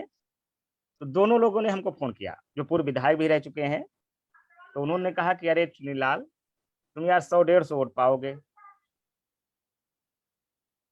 हाँ जी, हाँ जी। हेलो, चुनीलाल जी, आपका कनेक्शन शायद टूट गया है। अनिल मिश्रा जी, मैं आपसे भी जानना चाहूंगा कि आपने भी काफी काम किया है करप्शन को हटाने के लिए आरटीआई के तहत, तो आपको क्या लगता है कि इस चीज को कैसे रोका जा सकता है कि फेस किसी और का, सोच किसी और की वाली चीज को? पहले लाइव पर जुड़े हुए हमारे जितने साथी हैं उनका क्रांतिकारी अभिवादन। साथियों, एक सवाल अपने साथियों से हम करना चाहेंगे। कि आपका अगर घर लूट रहा हो तब आप क्या करेंगे? ये सब साथियों से सवाल है, माननीय संदीप जी को छोड़कर।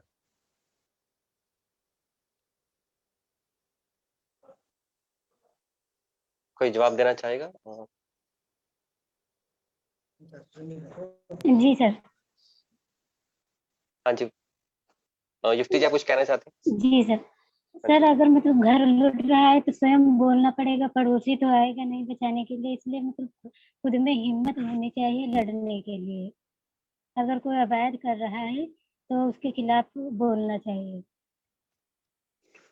कोई भी मान लो डकैती पड़ने लगे घर के अंदर, मान लो हमारे घर में डकैत आ जाए और डकैती पड़ने लगे, तब हम क्या करेंगे?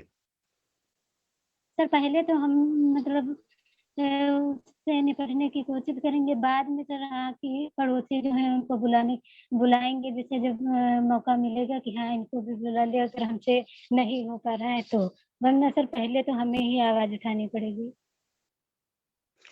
तो यही सवाल है हमारा कि यदि देश लूट रहा है, क्योंकि वो देश हमारा है, तो जब देश लूट रहा है तो क्या हमारी जिम्मेदारी नहीं है कि इस डकैती को रोका जाए?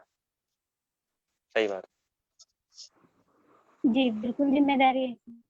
अगर देश है तो हम है तो देश है।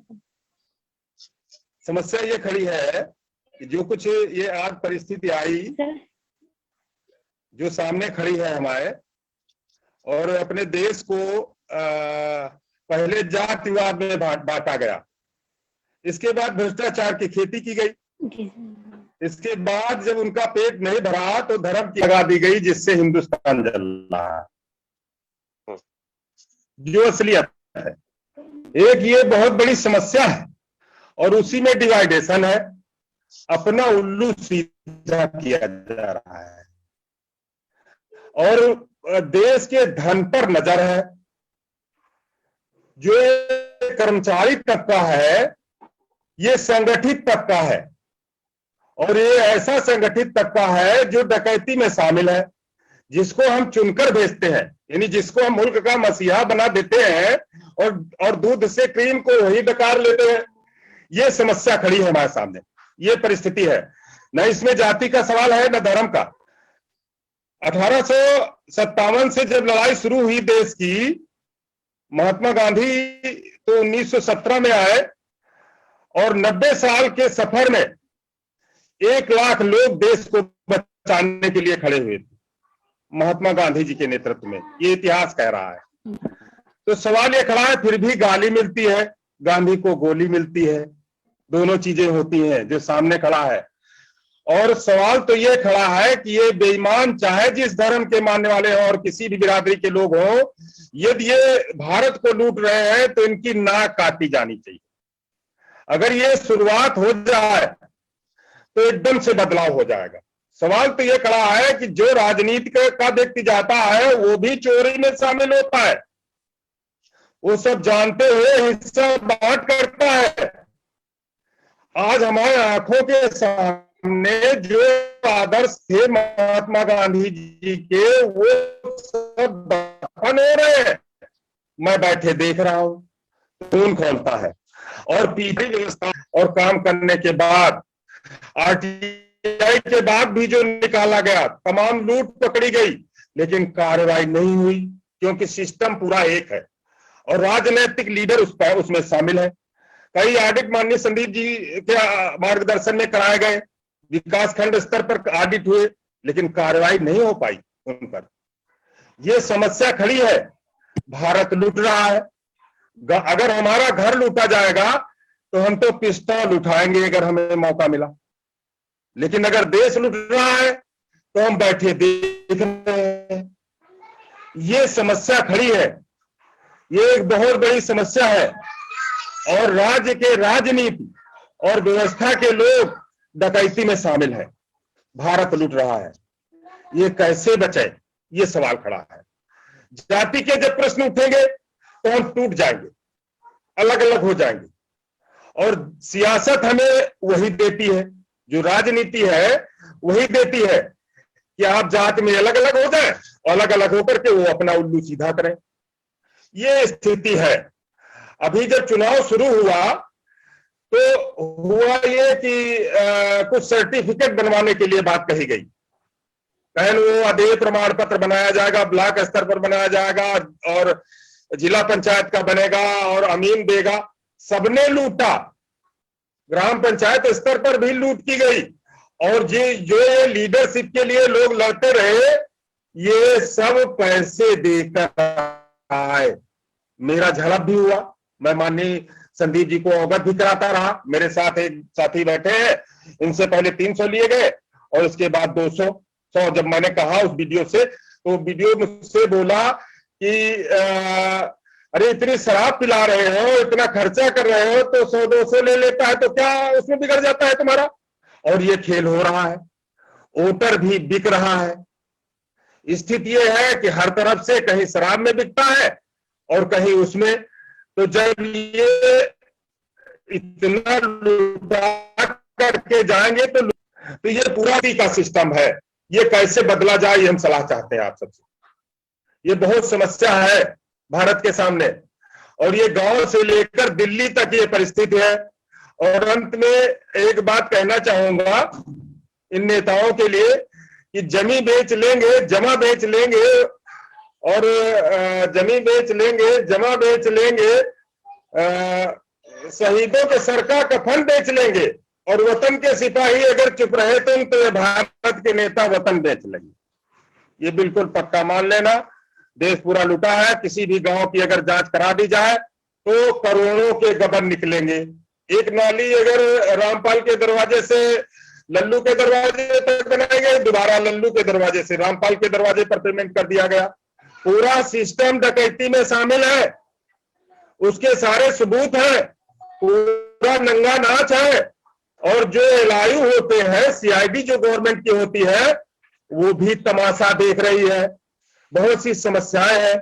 गाय की, किसानों की जो समस्या लेकर हम लोग चले माननीय संदीप जी के मार्गदर्शन में, उसमें भी हमें अरेस्ट कर लिया गया। बहुत समस्या थी, एक दिन गिरफ्तार रहे, ये सब कुछ हुआ और वो जस की तस है।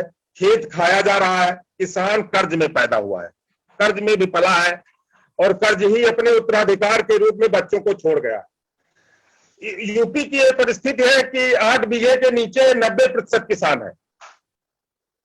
शायद 10% किसान हो जो बड़ा किसान हो, बाकी छोटे किसान है। लघु और सीमांत 2 श्रेणी में बांटा गया है। एक 4 बीघे के नीचे है और दूसरा 8 बीघे के नीचे है, जिसे लघु कहा जाता है।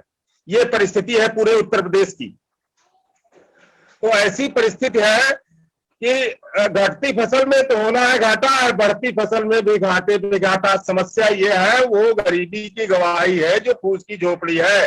उधर भ्रष्टाचार है पूरे तौर पर और नेता अपने बंगले बना रहा है, अपनी एजेंसी खोल रहा है, अपनी गैस एजेंसी बना रहा है पूरे तौर पर। और जो सिस्टम में चुनकर जाता है वो भी डकैती में ही शामिल हो जाता है। वो विरोध नहीं करता, उसको तो भी पैसा चाहिए, इसीलिए लड़ रहा। लड़ाई जो आ रही है, अब एक साथी क्षेत्र पंचायत का मैं लड़ा रहा हूं, देखो क्या होता है। पूरा प्रयास किया है कि निकल जाए, अपने संगठन से है, सोशलिस्ट पार्टी इंडिया से है, जिसमें मैं काम कर रहा हूं, उसमें है वो, उसको मैंने खड़ा किया और बाई कास्ट मुस्लिम है वो, मैंने पूरा समर्थन किया, दौड़ा भी किया चूंकि संगठन का था। अब उम्मीद है कि वो निकल जाएगा। देखते हैं क्या परिस्थिति होती है, कैसा बदलाव होता है। वो वहां दांव लगाए बैठे हैं व्यवस्था तंत्र के लोग जो लूटेंगे और लूट करके पूरी फाइल में जो दिखाया गया है, जैसा कि अभी चुन्नीलाल जी ने और उस बहन ने बताया, बस वही परिस्थिति है। पूरे देश की यह हालत है। तो हम तो ये चाहते हैं कि अगर आप सब साथी, क्रांतिकारी साथी जिनका मैं अभिवादन करता हूं, जो साथी हमारे साथ लाइव देख रहे हैं, अगर देश को अपना मानते हैं तो उन्हें भी पिस्तौल उठानी चाहिए इससे मौके पर, क्योंकि ऐसे मानने वाले नहीं, गांधी के विचारों को से सहमत नहीं है। माननीय संदीप जी उस विचार को लेकर चल रहे हैं, लेकिन इनकी कहां सुनी जा रही। इतना गबन पकड़ा गया, फतेहपुर 84 का ऑडिट हुआ, मियागंज का ऑडिट हुआ, ये चोर पकड़े गए, उसमें जात धर्म का सवाल नहीं था, उसमें हर कौम के लोग थे और वो पकड़े गए और गबन के बाद वो सब बरी होते रहे। तो मस्त है, ये परिस्थिति है। जब तक उनको या तो सलाखें जाए सलाखों के अंदर, और ऐसी कोई जांच, उनका जो सिस्टम बनता है वो भी जांच नहीं, उसमें भी खर्चा ले लेता है। तो ये एक नाजुक पोजीशन है, इसका कैसे बदलाव हो ये हम आपसे जानकारी चाहते हैं, कैसे इनसे निपटा जाए। और हमारी तो ये इच्छा है कि एक आध की नाक काट ली जाए, तो कम से कम यूपी में ये बात फैले कि सोशलिस्ट पार्टी इंडिया के लोग अब नाक काट लेंगे इनकी।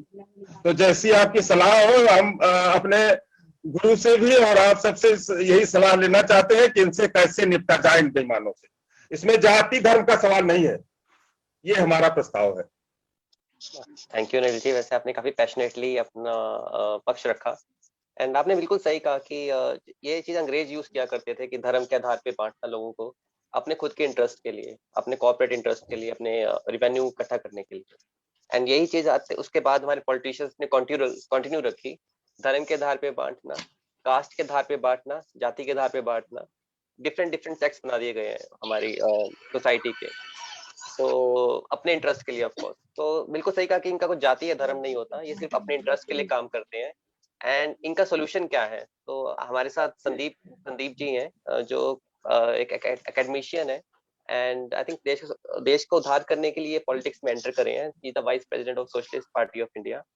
सो I request Sandeep ji to आप प्लीज आए और हम इसका आंसर बताएं कि हम कैसे सिस्टम को चेंज कर सकते हैं। हर लेवल पे करप्शन है, एंड हर कोई सफर कर रहा है, गांव के लेवल पे, सिटी के लेवल पे, स्टेट के लेवल पे, तो कैसे चेंज किया जा सकता है। जी नमस्कार। मैं जो अनिल जी ने बात कही है वो थोड़ा भावना में बह के बात की है। जाहिर है कि पिस्तौल उठाने से तो काम नहीं चलेगा, क्योंकि आपके अनिल जी, आपके पास पिस्तौल होगी कि उनके पास तो बंदूकें हैं। आप बताइए, आप अपने इलाके में कुलदीप सेंगर से लड़ सकते हैं? बताइए, आप उसके सामने टिकेंगे? नहीं, बात सही है भैया, ये बिल्कुल सही है, लेकिन कैसे निपटा जाए? हाँ, तो मैं यही कह रहा हूँ। ये तो पूरे तौर पर हावी है, व्यवस्था भी उनके साथ है। तो वो जो रास्ता आप बता रहे हैं वो तो कारगर नहीं होगा। हमें लगता है लोकतंत्र की जो अवधारणा है वो ये है कि इसमें देखिए, लोकतंत्र का मतलब है कि लोगों का तंत्र। अगर लोग आपके साथ हो गए तो फिर आप इस तंत्र को जैसे चाहे वैसे मोड़ सकते हैं। और भारत के अंदर ऐसे उदाहरण हैं। एक हिब्रे बाजार गांव है महाराष्ट्र में, एक दूसरा गांव है मेंढा लेखा। अगर कभी मौका मिले तो आप लोगों को वहां जाके देखना चाहिए कि वहां के लोग अपनी व्यवस्था कैसे कर रहे हैं। मेंढा लेखा एक आदिवासी गांव है और हिब्रे बाजार एक सामान्य गांव है जिसपे अरविंद केजरीवाल अपना आंदोलन शुरू करने के पहले उसके बारे में फिल्म दिखाते थे जगह जगह, कि पूरा गांव बैठ के कैसे अपना निर्णय साथ में लेता है मिल के। और उसमें एक बात जो मुझे अभी याद आ रही है वो ये है कि जैसे वहां के सारे फैसले गांव वाले मिल के लेते थे, तो उन्होंने ये तय किया कि सारे जो प्रधान हैं आसपास के गांव के, वो गाड़ियों से चलते हैं और उनका प्रधान चूंकि ईमानदार है, उसके पास गाड़ी नहीं है, तो गांव ने चंदा लगा के एक उसके लिए गाड़ी खरीदी जो जरूरत पड़ने पे एम्बुलेंस का भी काम करती है। तो अगर पूरा गांव एक साथ हो जाए और मिल के तय करे कि हमको अपनी व्यवस्था ठीक से चलानी है, तो ये इसी व्यवस्था में संभव भी है। और हम लोगों ने पर्चा छापा है, दुर्भाग्य से कोरोना के कारण वो पर्चा हरदोई को छोड़ के अन्य जिलों में नहीं जा पाया, क्योंकि हमारा आना जाना ही नहीं हुआ। उसमें हमने ये लिखा है कि संविधान की धारा 243 में जो पंचायती राज व्यवस्था की कल्पना की गई है, जिसमें सभा के स्तर पे बैठक करके गांव के आर्थिक नियोजन और सामाजिक न्याय के कार्यक्रम तय किए जाएंगे, हमें कोशिश करनी चाहिए कि हम उसी दिशा में बढ़ें, सारे गांव को साथ में लेके और विकास का काम करें गांव के स्तर पे, और कोशिश करें कि ग्राम सभा की और जो ग्राम प्रधान की जो एक हैसियत होनी चाहिए लोकतंत्र में, उसको सही तरीके से स्थापित करें। इस समय तो जो ग्राम प्रधान है वो एक मोहरा बना हुआ है पूरे हिस्से का। मैं उसकी बात नहीं कर रहा हूँ कि कोई ऊंची जाति का आदमी किसी दलित को या किसी पिछड़े को खड़ा कर देता है, मोहरा बना के चलता है। जो भी ग्राम प्रधान है वो इस व्यवस्था का मोहरा है। उसको अधिकारी लोग और जो विधायक सांसद हैं अपने तरीके से उसका इस्तेमाल करते हैं, जबकि जरूरत इस बात की है कि ग्राम प्रधान को की अपनी एक हैसियत है। देखिए जब राबड़ी देवी मुख्यमंत्री थी बिहार की और अटल बिहारी वाजपेयी पटना आए, तो आप में से जो लोग बोल नहीं रहे जरा अपना माइक ऑफ कर दीजिए, क्योंकि उधर से आवाज, जो लोग अभी बोल नहीं रहे वो अपना माइक ऑफ। जी जी भैया। तो मैं ये उदाहरण कई बार देता हूँ कि जब राबड़ी देवी मुख्यमंत्री थी और अटल बिहारी वाजपेयी पटना गए, तो राबड़ी देवी उन्हें लेने हवाई अड्डे नहीं गई। उन्होंने कहा कि भाई मैं कोई उनके नीचे काम नहीं करती हूँ, मैं मुख्यमंत्री हूँ एक राज्य की, वो देश के प्रधानमंत्री हैं, हम दोनों जनप्रतिनिधि हैं, हमारी हैसियत बराबर है। उनका चुनाव क्षेत्र थोड़ा बड़ा है, हमारा चुनाव क्षेत्र थोड़ा छोटा है, तो इस हिसाब से ग्राम प्रधान की भी हैसियत मुख्यमंत्री और प्रधानमंत्री जैसी होनी चाहिए, क्योंकि वो अपने गांव का प्रतिनिधि है। तो हम लोग हमेशा कहते आए हैं कि ग्राम प्रधान को बीडीओ के दफ्तर नहीं आना चाहिए, बीडीओ को ग्राम प्रधान के दफ्तर आना चाहिए। जिला पंचायत अध्यक्ष वही हैसियत होनी चाहिए जो राज्य में मुख्यमंत्री की होती है। सीएम को तो उसका सलाहकार होना चाहिए, लेकिन हकीकत यह है कि जो जिलाधिकारी है वो ज्यादा शक्तिशाली है जिले में। तो जिले से ऊपर जो पीएम और सीएम की व्यवस्था है वो तो लोकतंत्र में जनप्रतिनिधि को जो है ज्यादा महत्व देती है, लेकिन डीएम के नीचे की जो व्यवस्था है वो जनप्रतिनिधियों के बजाय चुने हुए अधिकारियों को ज्यादा महत्व देती है। तो जिले के नीचे वाला लोकतंत्र हमको जमीनी स्तर पे साकार करना है और जिला पंचायत से लेके ग्राम पंचायत तक के जो चुने हुए प्रतिनिधि हैं उनकी ताकत को स्थापित करना है, उनकी जो राजनीतिक शक्ति है। और अगर इनके साथ लोगों की शक्ति खड़ी हो जाएगी तो ये जो पूरा भ्रष्टाचार, देखिए आखिर आपका ग्राम प्रधान क्या कहता है कि जब वो आपसे 20,000 रुपए लेता है आवास के, तो वो क्या कहता है कि हमें ऊपर देना है, ऊपर मतलब बीडीओ सीडीओ डीएम को देना है। तो जब ग्राम प्रधान ज्यादा शक्तिशाली हो जाएगा तो उसको नहीं देना पड़ेगा पैसा। तो अगर वो चाहेगा, अगर वो ईमानदार होगा तो फिर भ्रष्टाचार को रोक सकता है, लेकिन आज वो बीडीओ सीडीओ डीएम का गुलाम है, इसलिए उसे भ्रष्टाचार करना पड़ता है। तो लोकतंत्र में जो असली ताकत है जनता की, उसको मजबूत किए बिना ये कोई भ्रष्टाचार वगैरह खत्म नहीं किया जा सकता, क्योंकि इस व्यवस्था पे अभी अधिकारी लोग हावी और वही जो है सिखाते भी हैं जनप्रतिनिधियों को कि कैसे भ्रष्टाचार किया जाए। आखिर विधायक निधि और सांसद निधि कोई विधायक और सांसद के हस्ताक्षर से नहीं निकलती है, वो जिलाधिकारी के हस्ताक्षर से निकलती है। तो जिलाधिकारी ही तो बताता है कैसे भ्रष्टाचार कर रहा है। तो इसलिए लोकतंत्र में जनता की ताकत को मजबूत कीजिए, उसी से ये सारा खत्म होगा और इसके सिवा और कोई रास्ता नहीं है, यही मेरा कहना था। और हमारे सामने हेबरे बाजार और मेंढा लेखा जैसे आदर्श उदाहरण है। मेंढा लेखा में आपको बता दें अनिल जी, ये आदिवासी गांव है और अपने संविधान में लिखा है कि आदिवासियों को विशेष स्वायत्ता है, वो अपने गांव में कैसे उनको व्यवस्था चलानी है वो खुद तय करेंगे। तो उन्होंने ये एक नीति बनाई हुई है कि हम किसी भी अधिकारी को अपने गांव में नहीं आने देंगे, हम सारे फैसले खुद करेंगे और हम कोई भी बाहर से आता है वो सलाहकार के रूप में जरूर आए, लेकिन हमको बताने ना आए कि हमको ग्राम सभा की व्यवस्था कैसे चलाए। और उन्होंने तमाम अपने नियम बना रखे हैं, जैसे एक परिवार साल में एक बांस का इस्तेमाल करेगा और इसी तरह की अन्य व्यवस्थाएं हैं, जिससे कि वो बड़ी अच्छी तरीके से अपनी व्यवस्था चला रहे हैं। और वहां पे कोई भी अधिकारियों की, ठेकेदारों की लूट उस गांव में नहीं है। नहीं तो आपको मालूम है कि आदिवासी गांव में खास करके प्राकृतिक संसाधनों की बहुत लूट होती और ठेकेदार लोग पूंजीपतियों के साथ मिलके गांव के संसाधनों को लूटते हैं, लेकिन उस पूरी लूट पे रोक लगा दी है उन्होंने। और इस तरह के अगर ग्राम सभाएं हमारे देश में स्थापित होंगी तो लोकतंत्र की जो असली कल्पना है वो साकार होगी और उसी दिशा में हमको काम करना है। कुल मिला के गांधी का जो ग्राम स्वराज का आदर्श है, जिसको अब हमारे संविधान में भी लिख दिया गया है जो पंचायती राज व्यवस्था है उसके तहत। ये राजीव गांधी की सरकार के समय में हुआ था, लेकिन दुर्भाग्य से जो पंचायतों की शक्ति है, अभी पंचायतें उसका पूरा इस्तेमाल नहीं कर पा रही। तो मुझे लगता है चूंकि समय हो गया है, इसलिए समेटना भी है। इसलिए आखिरी में अंकित जी, आप एक एक दो दो लाइन युवती और चुन्नी लाल से फिर से बुलवा लें, क्योंकि ये हमारे जनप्रतिनिधि हैं और आगे आने वाले दिनों में अगर ये जीतते हैं तो हमें इनसे बहुत उम्मीदें हैं।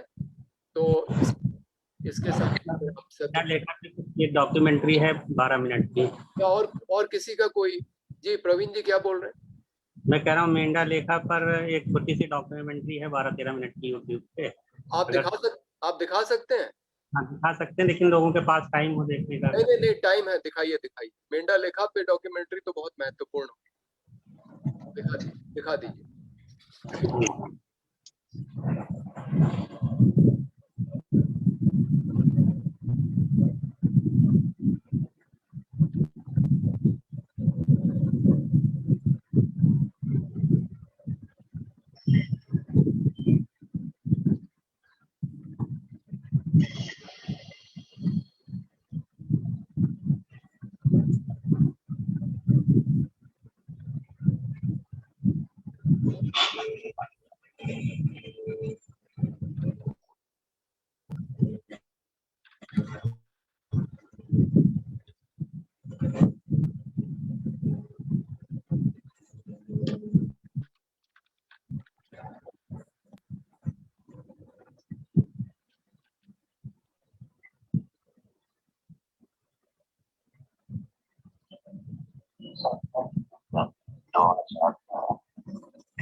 प्रवीण जी आवाज नहीं आ रहा प्रॉपर्ली।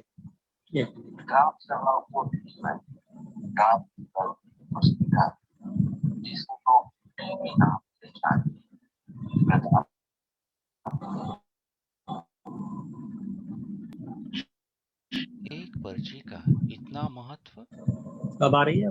हाँ, बात ही कुछ ऐसी थी। वन अधिकार कानून के अंतर्गत ग्राम सभा का पूरा अधिकार प्रस्तावित करते हुए उसका अमल करने वाला लेखा मेंढा भारत का पहला गांव बन गया था। टीपी पाना ये इस गजब कहानी का एक पन्ना है।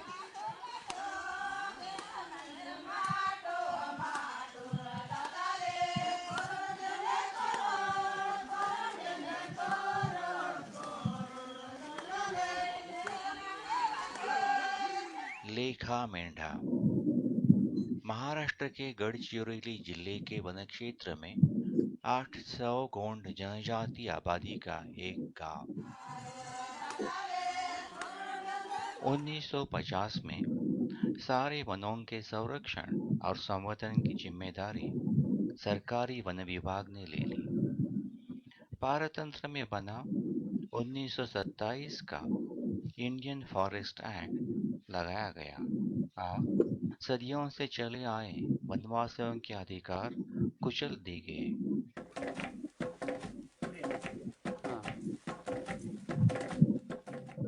1800 हेक्टेयर जंगल पर लेखा मेंढा का पारंपरिक अधिकार था। नए कानून के अंतर्गत जिस वन का लेखा मेंढा ने सदियों से संरक्षण और संवर्धन किया था, उसके ऊपर अधिकार खो दिए। वनवासियों का अधिकार गौण वन उपजों के संकलन तक सीमित हो गया। खुले बाजार में बिक्री के लिए भी रोक लगाया गया। 1927 के इंडियन फॉरेस्ट एक्ट के अंतर्गत बांबू का वर्गीकरण वृक्ष वर्गों में किया गया है। वृक्षों की कटाई सिर्फ वन विभाग के अधिकारों में आती है। इसके कारण बांबू की कटाई पर पूरी रोक लग गई। वनवासियों के दैनंदिन व्यवहार में बांबू का महत्व देखते हुए एक परिवार की जरूरतें निभाने तक बाम्बू की कटाई करने की राहत वनवासियों को दी गई। समय के साथ वन विभाग के अधिकारियों को लगा कि वनों की सुरक्षा में वनवासी एक महत्वपूर्ण भूमिका निभा सकते हैं। जॉइंट फॉरेस्ट मैनेजमेंट का प्रस्ताव आया। इसके अंतर्गत वनवासी वन संरक्षण समिति बनाकर वन संरक्षण करने की योजना थी। वन संरक्षण सफल और संतोषजनक होने पर जब वृक्षों की व्यापारी तत्व पर कटाई होगी तब 50% तक का मुनाफा ग्राम सभा को देने का सुझाव भी था। 1992 में लेखा मेंढा ने वन संरक्षण समिति बनाई और जॉइंट फॉरेस्ट मैनेजमेंट में सरकार का साथ दिया। लेकिन ये सहयोग के नतीजे कुछ संतोषजनक नहीं है। 2002 में उच्चतम न्यायालय ने निर्देश दिया कि बांस का वर्गीकरण वृक्ष वर्ग में करना सही नहीं है। इसके साथ बाम्बू गौण वन उपजों में आ गया। वैयक्तिक और सामूहिक वनाधिकार का फॉरेस्ट राइट एक्ट 2006 में पारित हो गया। फिर भी वन विभाग के अधिकारियों का रवैया बदला नहीं। लेखा मेंढा गांव ने संघर्ष जारी रखा और इसके फलस्वरूप अगस्त 2009 में ग्राम सभा को 1800 हेक्टेयर वन क्षेत्र पर पूरा अधिकार मिल गया। ऐसा अधिकार पाने वाली भारत की पहली ग्राम सभा लेखा मेंढा की ही थी। वन विभाग के अधिकारियों का कहना था कि कानून के अंतर्गत बाम्बू की कटाई और बिक्री के लिए वन विभाग की अनुमति लेना अनिवार्य है। बॉम्बे फॉरेस्ट रूल्स के अनुसार बिना ट्रांजिट परमिट जंगल में कटा बाम्बू जंगल के बाहर भेजा नहीं जा सकता। बरसों से वन विभाग बाम्बू की बिक्री कुछ ठेकेदारों को और पेपर मिल को करता रहा। ये व्यवहार में पारदर्शिता नहीं थी। वन अधिकार के कानून को लेकर ग्राम सभा और वन विभाग में विवाद चलता रहा। 1800 हेक्टेयर वन भूमि पर अधिकार प्रस्थापित होने के बावजूद ग्राम सभा को कोई लाभ नहीं मिला। इसी बीच करीब 400 हेक्टेयर वनभूमि में बाम्बू कटाई योग्य बन गया। ग्राम सभा ने निर्णय लिया कि जो अधिकार वन अधिकार कानून देता है उसका प्रयोग किया जाए, भले इसे वन विभाग की सहमति न हो।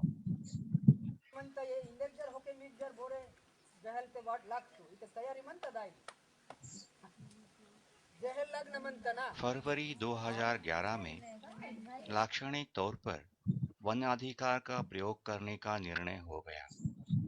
हर एक परिवार से 1 या 2 व्यक्ति शामिल हो गए और वे जंगल में 1 या 2 बांस की कटाई कर बांस गांव में लाएंगे।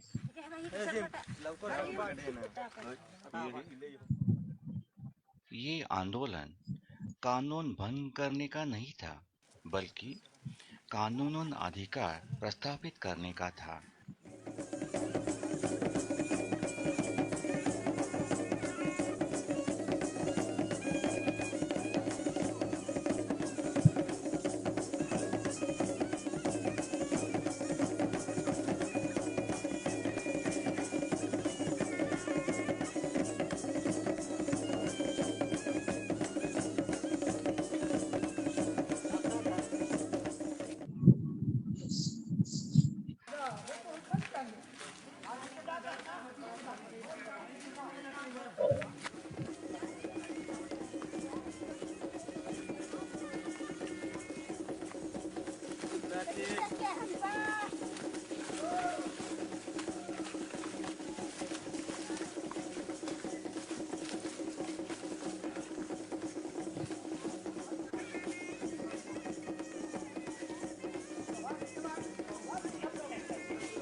वन देवता की पूजा कर बांस की कटाई का आरंभ हुआ।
कटा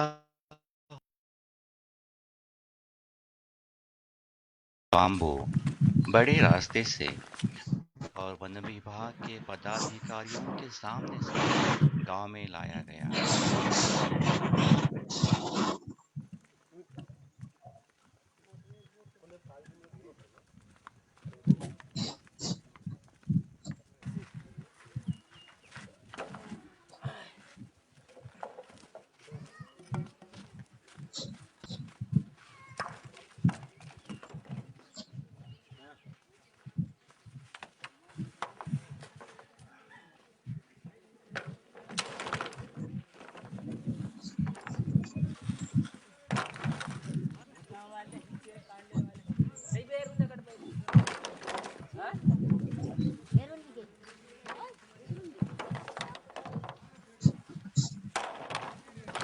Ayo ga ikan mani ga ikan mani sohna hai mani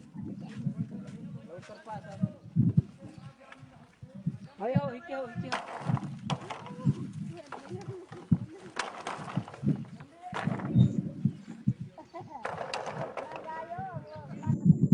police और वनाधिकारी घटना की पूछताछ करने के लिए लेखा मेंढा पहुंच गए।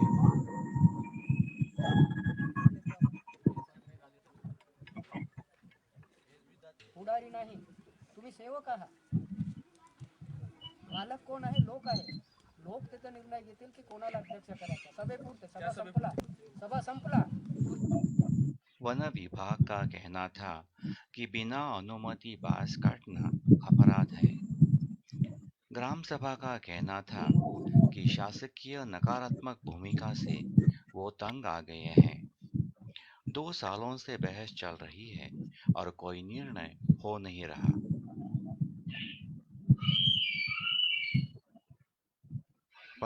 फरवरी 2011 को ग्राम सभा ने लाक्षणिक तौर पर गढ़चिरौली के एमएलए नामदेव उसेंडी जी को एक बांस बेच दी। अब ग्राम सभा पर अनधिकृत बाम्बू की कटाई और बिक्री के कारण और खरीदारों पर अनधिकृत बांस खरीदी पर शासकीय कानूनन कार्रवाई की नौबत आ गई। सरकारी यंत्रणा चलने लगी। केंद्रीय पर्यावरण और वन संपदा मंत्रालय ने हस्तक्षेप किया और लेखा मेंढा ग्राम सभा को उचित न्याय मिला। मई 2011 में ग्राम सभा ने 400 हेक्टेयर वनभूमि में व्यापारी तत्व पर बाम्बू की कटाई शुरू की और उसकी खुले बाजार में बिक्री की।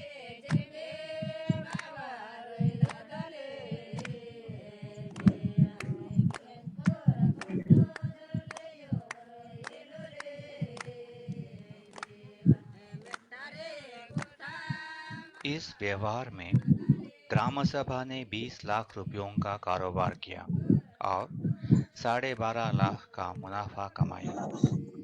ये गजब कहानी अन्य ग्राम सभाओं को जरूर प्रोत्साहित करेगी।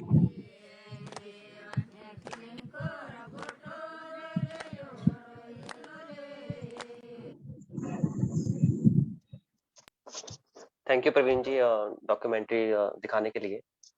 और आई थिंक हमें करना चाहिए सेशन इसके ऊपर, फॉरेस्ट एक्ट के ऊपर एंड वाइल्ड लाइफ कंजर्वेशन के ऊपर, हमारे एनवायरमेंटल सेशन। तो अपना एक का प्लान कर सकते हैं इसके ऊपर।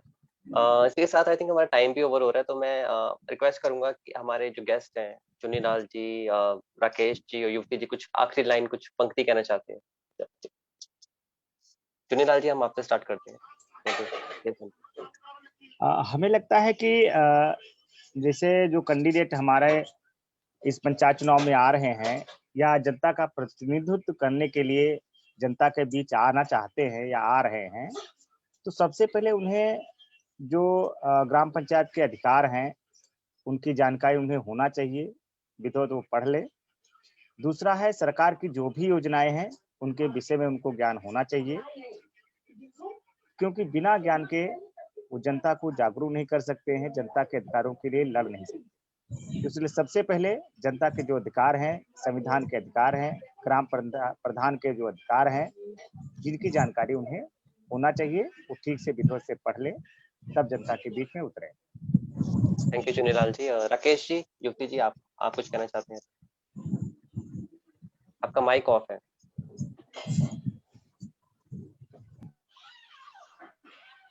हाँ जी,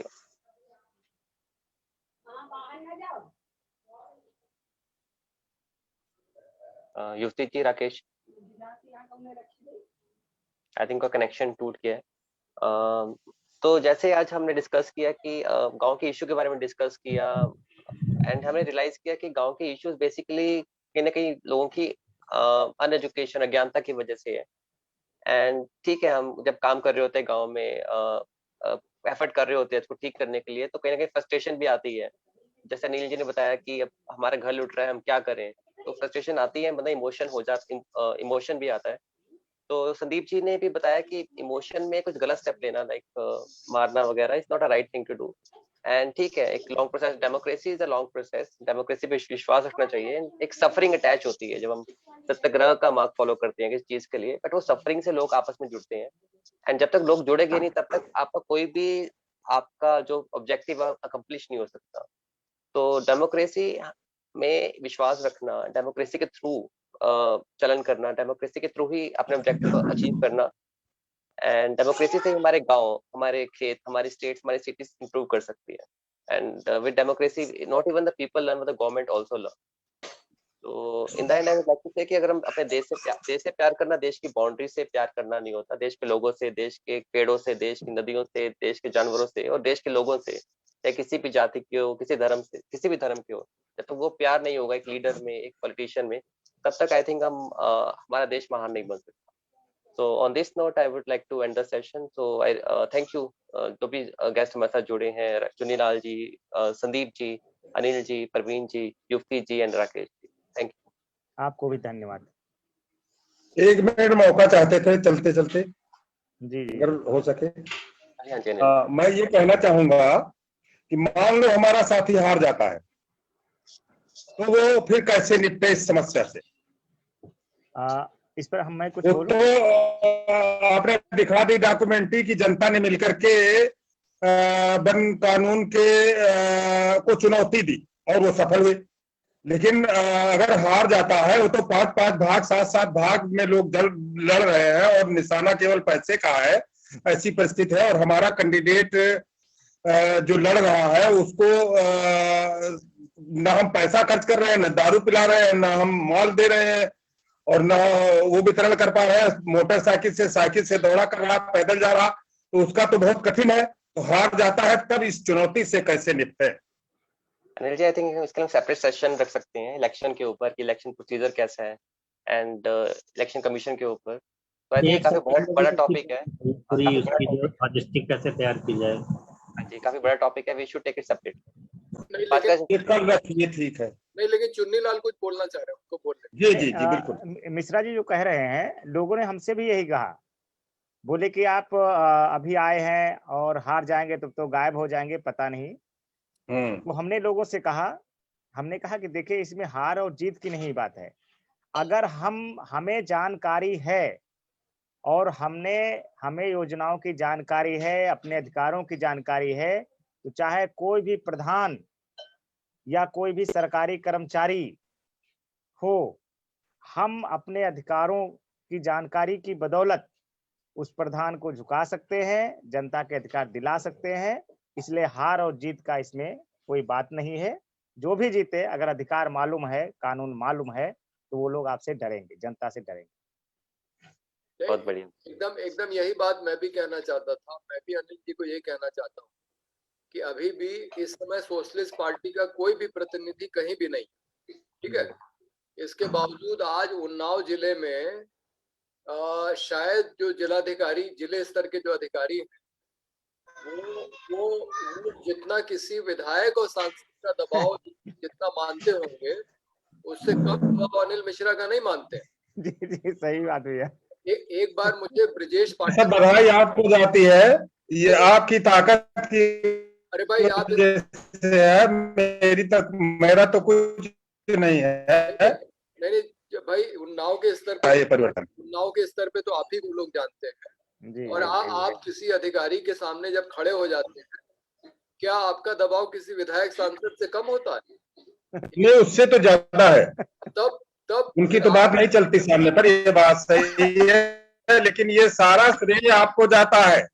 आप न होते तो मैं तो गिरफ्तार होता रहा, और आपकी सब बात संज्ञान में है, हथकड़ी अदालत में खुली थी इसी वजह से कि मेरा खून खौलता था, और आपके आने के बाद ये परिवर्तन हुआ है, और ये सारा श्रेय आप पर जाता है।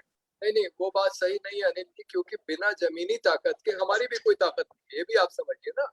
तो जमीनी ताकत जो आपने खड़ी की है, मुख्य दबाव उसका है। अगर मैं अकेले चला जाऊं जिलाधिकारी से, तो वो मेरी बात क्यों मानेगा? उसे मालूम है कि इनके साथ लोग हैं, तो लोगों की ताकत है।